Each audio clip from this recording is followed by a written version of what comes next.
ஒரு பசையும் ஓவா பிணியும் சேரு பகையும் சேராத 70 நாடுன்னு சொன்னார் வான்புகழ் வள்ளுவர். அதாவது பசையும் பிணியும் பகையும் இல்லாத நாடுதான் சிறந்த நாடாக பாராட்டப்படும்னு சொல்லியிருக்கிறார். வள்ளுவர் வாக்குக்கு இலக்கணமா இன்றைய நிகழ்ச்சி அமைஞ்சிருக்கு.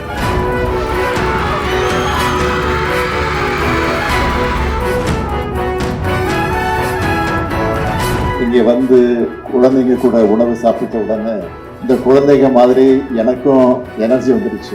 எப்படி இன்னைக்கு முழுக்க நீங்க ஆக்டிவா இருப்பீங்களோ அப்படி எனக்கும் இது ஆக்டிவான டே தான்.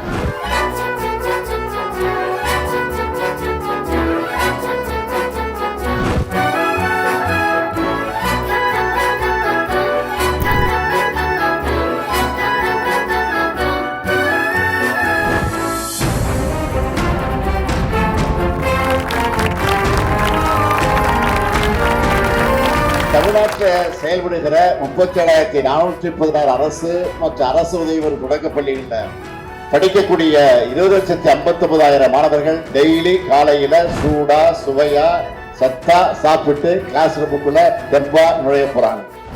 ஆண்டொன்றுக்கு 600 கோடி ரூபாய் மதிப்புல இந்த திட்டம் செயல்படுத்தப்படுது.